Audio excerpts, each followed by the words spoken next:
Welcome to the Fear and Greed Business News Afternoon Report for Thursday, the 15th of August, 2024. I'm Sean Aylmer. Every afternoon, we've got the 5 stories that happened today that you need to know about. Story number 1, the S&P ASX 200 closed up 0.2% today to 7,866 points. Among the large caps that weren't reporting, the big miners were lower on the back of weakening iron ore prices. REA and Santos also underperformed. Westpac and ANZ led the big banks higher, while Wesfarmers was another strong performer. Investment group Magellan's share price surged 8% after it increased its profit and said it had taken a stake in fund manager Vinva. Mining contractor NRW Holdings share price jumped 9% after it announced a 19% increase in profit last financial year and lifted its dividend. Shares in agribusiness Nufarm tumbled 10% after downgrading its earnings outlook due to reduced confidence that the industry environment will improve for the remainder of this year.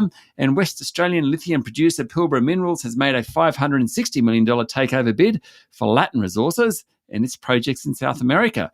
Pilbara's share price fell 5%. Story number 2, Penfolds owner Treasury Wine Estates today announced a sharp fall in earnings after writing off the value of some of its cheaper wine brands, but it did increase its final dividend. Treasury had already announced the decision to offload a bunch of brands, including Wolf Blass, Yellow Glen and Lindemans, to concentrate on the higher end of winemaking. The group will combine its Treasury Premium Brands business with its Treasury Americas Premium Brands portfolio next year, creating a division including 19 Crimes, Matua, Squealing Pig, Wins and Pepperjack. Penfolds will remain as a separate division. About 75% of the company's overall profit comes from the Penfolds business and a luxury wine portfolio in the United States. The bottom line was a 61% drop in profit to $99 million thanks to that big impairment that was worth about $318 million. The impairment. The Treasury share price ended 1.4% higher today.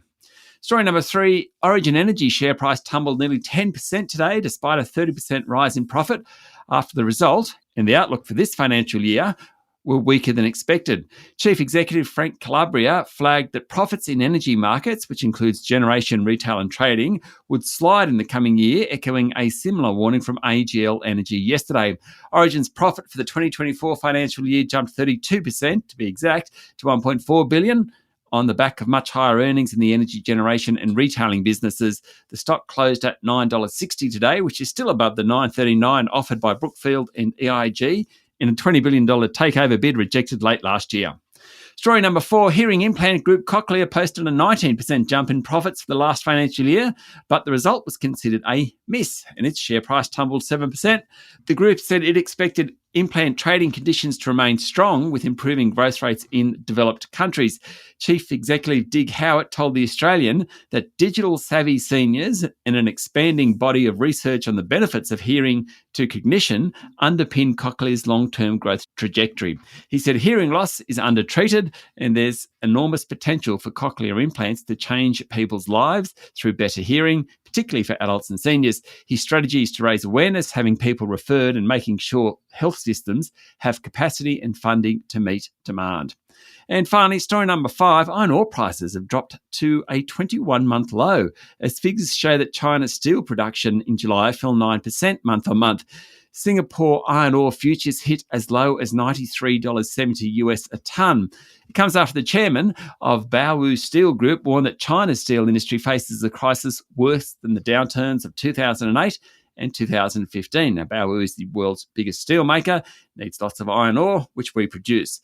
It isn't much better in the rest of the world's second largest economies. Figures released today show that sluggish confidence is weighing on consumption and investment in China, putting the government's annual growth target at risk. In contrast, there was good news out of Japan today, the world's third largest economy and an important trading partner of Australia. Japan's economy rebounded to growth in the second quarter on the back of an increase in private consumption. GDP expanded at an annualised pace of 3.1% in the 3 months through June. That's it for the afternoon report for Thursday, the 15th of August, 2024. Don't forget to hit follow on the podcast and find Fear and Greed on LinkedIn, Instagram, X, TikTok and Facebook.